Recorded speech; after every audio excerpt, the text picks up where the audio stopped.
ओम नमो भगवते वासुदेवाय नमः। आप सभी का मेरे YouTube चैनल भक्ति सागर में पुनः स्वागत है।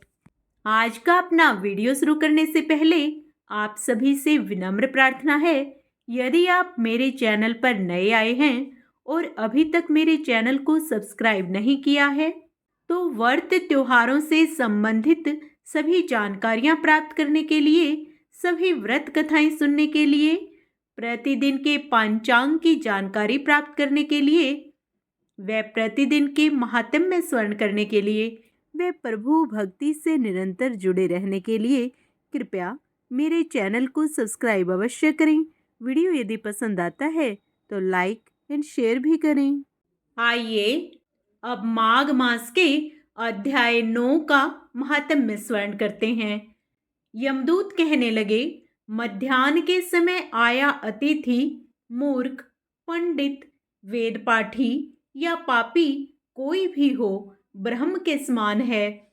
जो रात्रि के थके हुए भूखे ब्राह्मण को अन्न जल देता है, मध्याह्न के समय जिसके घर आता हुआ अतिथि निराश नहीं जाता, वह स्वर्ग का वासी होता है। अतिथि बराबर कोई धन संपत्ति तथा हित नहीं है। बहुत से राजा और मुनि अतिथि सत्कार से ब्रह्मलोक को प्राप्त हुए हैं। जो एक समय आलस्य से भी अतिथि को भोजन करा दे, वह यम द्वार नहीं देखता। केसरी ध्वज से वैवस्वत देव ने कहा था कि जो कोई इस कर्म भूमि मृत्यु लोक से स्वर्ग लोक जाने की इच्छा रखता हो, वह अन्न का दान करे। दूत कहता है कि यमराज कहते हैं, अन्न के बराबर दूसरा और कोई दान नहीं है। जो गर्मियों में जल, सर्दी में ईंधन और सदैव अन्न का दान करते हैं, वह कभी यम के दुख नहीं उठाते। जो अपने किए हुए पापों का प्रायश्चित करता है, वह नरक को नहीं देखता, और प्रायश्चित न करने वाला मनुष्य नरक में जाता है। जो काया, वाचा और मन से किए हुए पापों का प्रायश्चित करता है, वह देव और गंधर्वों से शोभित स्वर्ग लोक को प्राप्त होता है। जो नित्य ही व्रत, तप, तीर्थ करते हैं और जितेंद्रिय हैं, वह भयंकर यम को नहीं देखते हैं। नित्य धर्म करने वाला दूसरे का अन्न, भोजन और दान त्याग दे। नित्य स्नान करने से बड़े बड़े पाप का नाश होकर यम को नहीं देखता। बिना स्नान पवित्रता कैसे हो सकती है? जो मनुष्य पर्व के समय चलते जल में स्नान करते हैं, वह बुरी योनि नहीं पाते, न ही नरक में जाते हैं। माघ मास में प्रातः स्नान करने वाले मनुष्यों को नियम पूर्वक तिल, पात्र और तिल कमल का दान करना चाहिए। यमदूत कहता है कि हे विकुंडल, पृथ्वी, सोना, गो आदि परम दान करने वाला स्वर्ग से नहीं लौटता। बुद्धिमान पुण्य तिथियों, व्यतिपात, संक्रांति आदि को थोड़ा सा दान करके भी बुरी गति को नहीं प्राप्त होता। सत्यवादी, मौन रहने वाला, मीठा बोलने वाला, क्षमाशील, नीतिवान, किसी की निंदा न करने वाला, सब प्राणियों पर दया करने वाला, पराये धन को तृण के समान समझने वाला मनुष्य कभी नरक को नहीं भोगता। इस प्रकार माघ मास महात्म्य का 9वां अध्याय समाप्त होता है। 10वां अध्याय हम अपने कल के वीडियो में करेंगे। पूर्ण पुण्य लाभ प्राप्त करने के लिए आप उसे भी अवश्य स्मरण करें। विष्णु भक्ति की श्रृंखला में हम विष्णु भक्त सदना कसाई की कहानी सुनेंगे। एक कसाई था सदना। वह बहुत ईमानदार था। वो भगवान के नाम के कीर्तन में मस्त रहता था। यहाँ तक कि मांस को काटते बेचते हुए भी वह भगवान का नाम गुनगुनाता रहता था। एक दिन वह अपने ही धुन में कहीं जा रहा था। उसके पैर से कोई पत्थर टकराया। वह रुक गया। उसने देखा एक काले रंग के गोल पत्थर से उसका पैर टकरा गया है। उसने वह पत्थर उठा लिया, वह जेब में रख लिया, यह सोचकर कि यह मांस तोलने के काम आएगा। वापस आकर उसने वह पत्थर मांस के वजन को तोलने के काम में लगाया। कुछ ही दिनों में उसने समझ लिया कि यह पत्थर कोई साधारण पत्थर नहीं है। जितना वजन उसको तोलना होता, पत्थर उतने ही वजन का हो जाता। धीरे धीरे यह बात फैलने लगी कि सदना कसाई के पास वजन करने वाला ऐसा पत्थर है, वह जितना चाहता है पत्थर उतना ही तोल देता है। किसी को 1 किलो मांस देना होता तो तराजू में उस पत्थर को एक तरफ डालने पर दूसरी ओर 1 किलो का मांस ही तुलता। अगर किसी को 2 किलो चाहिए हो तो वह पत्थर 2 किलो के भार जितना भारी हो जाता। इस चमत्कार के कारण उसके यहाँ लोगों की भीड़ जुटने लगी। भीड़ जुटने के साथ ही सदना की दुकान की बिक्री भी बढ़ गई। यह सारी बात एक शुद्ध ब्राह्मण तक पहुंची। हालांकि वह ऐसी अशुद्ध जगह पर नहीं जाना चाहता था जहां मांस कटता हो और बिकता हो, किंतु चमत्कारिक पत्थर को देखने की उत्सुकता से वह सदना की दुकान पर चला गया। दूर से खड़ा वह सदना कसाई को मीट तोलते देखने लगा। उसने देखा कि कैसे वह पत्थर हर प्रकार के वजन को बराबर तोल रहा था। ध्यान से देखने पर उसके शरीर के रोए खड़े हो गए। भीड़ के छंटने के बाद ब्राह्मण सदना कसाई के पास गया। ब्राह्मण को अपनी दुकान में आया देखकर सदना कसाई प्रसन्न भी हुआ और आश्चर्यचकित भी। बड़ी विनम्रता से सदना ने ब्राह्मण को बैठने के लिए स्थान दिया और पूछा कि वह उनकी क्या सेवा कर सकता है। ब्राह्मण बोला, तुम्हारे इस चमत्कारिक पत्थर को देखने के लिए ही मैं तुम्हारी दुकान पर आया हूँ, या यूं कहें कि ये चमत्कारिक पत्थर ही मुझे खींचकर तुम्हारी दुकान पर ले आया है। बातों ही बातों में उन्होंने सदना कसाई को बताया कि जिसे पत्थर समझकर वो मांस तोल रहा है, वास्तव में वो सालिग्राम भगवान हैं, जो कि भगवान विष्णु का ही एक रूप हैं। सालिग्राम जी को इस तरह गले कटे मांस के बीच में रखना, वे उनसे मांस तोलना बहुत बड़ा पाप है। सदना बड़ी ही सरल प्रकृति का भक्त था। ब्राह्मण की बात सुनकर उसे लगा कि अनजाने में मैं तो बहुत बड़ा पाप कर रहा हूँ। अनुनय विनय करके सदना ने वह सालिग्राम उन ब्राह्मण को दे दिया और कहा कि आप तो ब्राह्मण हैं, अतः आप ही इनकी सेवा परिचर्चा करके इन्हें प्रसन्न करें। मेरे योग्य कुछ सेवा हो तो मुझे अवश्य बताएं। ब्राह्मण उस सालिग्राम शिला को बहुत सम्मान से घर ले आए। घर आकर उन्होंने श्री सालिग्राम को स्नान करवाया, पंचामृत से अभिषेक किया तथा पूजा अर्चना आरंभ कर दी। कुछ दिन ही बीते थे कि उन ब्राह्मण के स्वप्न में श्री सालिग्राम जी आए और कहने लगे, हे ब्राह्मण, मैं तुम्हारी सेवा से बहुत प्रसन्न हूँ, किंतु तुम मुझे उस कसाई के पास ही छोड़ाओ। स्वप्न में ही ब्राह्मण ने कारण पूछा तो उत्तर मिला कि तुम मेरी अर्चना पूजा करते हो, मुझे अच्छा लगता है, परंतु जो भक्त मेरे नाम का गुणगान कीर्तन करते रहते हैं, उनको मैं अपने आप को भी बेच देता हूँ। सदना तुम्हारी तरह मेरा अर्चन नहीं करता, परंतु वह हर समय मेरा नाम गुनगुनाता रहता है, जो कि मुझे बहुत अच्छा लगता है, इसलिए तो मैं उसके पास गया था। ब्राह्मण अगले दिन ही सदना कसाई के पास गया। वे उनको प्रणाम करके सारी बात बताई। वह श्री सालिग्राम जी को उन्हें सौंप दिया। ब्राह्मण की बात सुनकर सदना कसाई की आंखों में आंसू आ गए। मन ही मन उसने मांस बेचने खरीदने के कार्य को तिलांजलि देने की सोची और निश्चय किया कि यदि मेरे ठाकुर को कीर्तन पसंद है तो मैं अधिक से अधिक समय नाम कीर्तन ही किया करूँगा।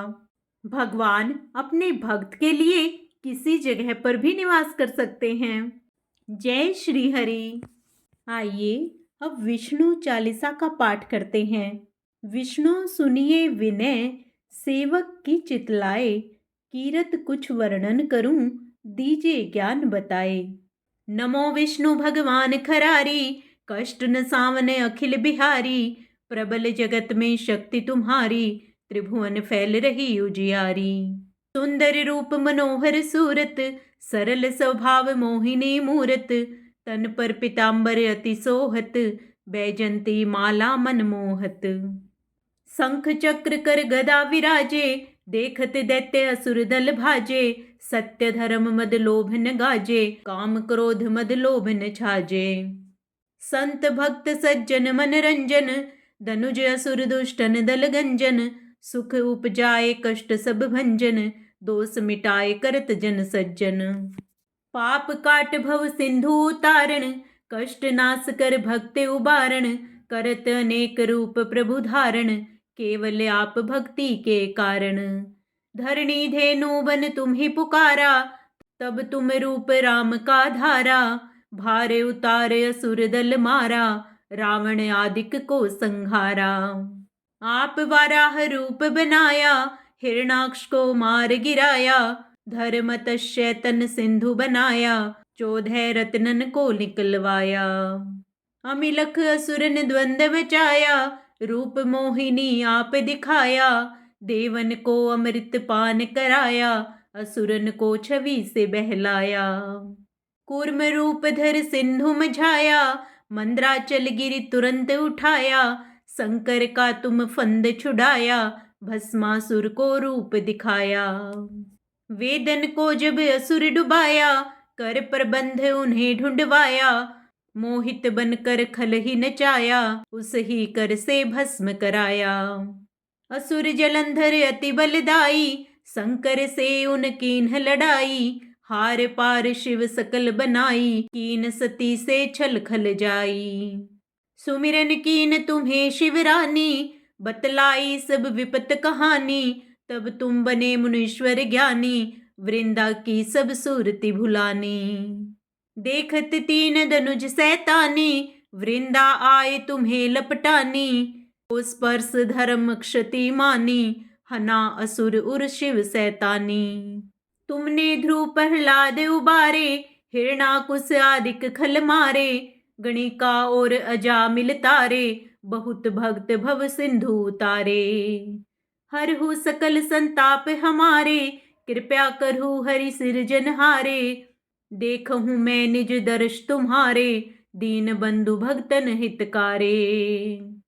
चाहता आपका सेवक दर्शन, करहु दया अपनी मधुसूदन, जानो नहीं योग्य जब पूजन, होए यज्ञ स्तुति अनुमोदन। शील दया संतोष सुलक्षण, विदित नहीं व्रत बोध विलक्षण, करहूँ आप किस विधि पूजन, कुमति विलोक होत दुख भीषण। करहूँ प्रणाम कौन विधि सुमिरन, कौन भांति मैं करहूँ समर्पण, सुर मुनि करत सदा सेवकाई, हर्षित रहत परम गति पाई। दीन दुखिन पर सदा सहाई, निज जन जान लेव अपनाई, पाप दोष संताप नशाओ, भव बंधन से मुक्त कराओ। सुत संपत्ति दे सुख उपजाओ, निज चरणन का दास बनाओ, निगम सदा ये विनय सुनावे, पढ़े सुने जो जन सुख पावे। इति श्री विष्णु चालीसा। अब हम सत्यनारायण भगवान की आरती करेंगे। ओम जय लक्ष्मी रमणा, स्वामी जय लक्ष्मी रमणा, सत्यनारायण स्वामी, सत्यनारायण स्वामी, जनपातक हरणा। ओम जय लक्ष्मी रमणा। रतन जड़ित सिंहासन, अद्भुत छवि राजे, नारद करत निराजन, घंटावन बाजे। ओम जय लक्ष्मी रमणा। प्रकट भई द्विज को दर्श दियो, बूढ़ो ब्राह्मण बन कर कंचन महल कियो। ओम जय लक्ष्मी रमणा। दुर्बल भील कठारो, जिन पर कृपा करी, चंद्रचूड़ एक राजा, तिनकी विपदा हरी। ओम जय लक्ष्मी रमणा। वैश्य मनोरथ पायो, शरधा तज दीन्ही, सो फल भोग्यो प्रभु जी, फिर स्तुति कीन्ही। ओम जय लक्ष्मी रमणा।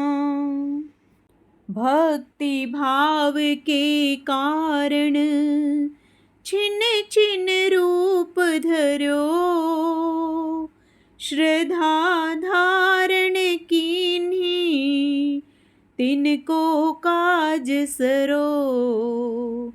ओम जय लक्ष्मी रमणा।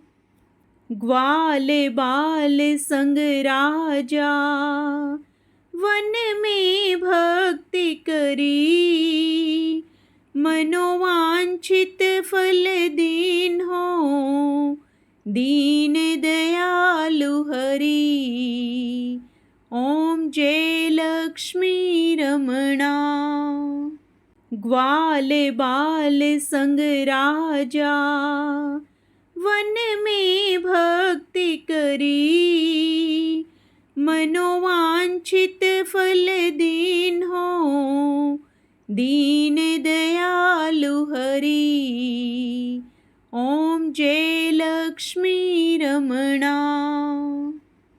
चढ़त प्रसाद सवायो, कदली फल मेवा, धूप दीप तुलसी से, राजी सत्य देवा। ओम जय लक्ष्मी रमणा। सत्यनारायण जी की आरती, जो कोई नर गावे, तन मन सुख संपत्ति, मनोवांछित फल पावे। ओम जय लक्ष्मी रमणा। स्वामी जय लक्ष्मी रमणा। विष्णु भगवान की जय।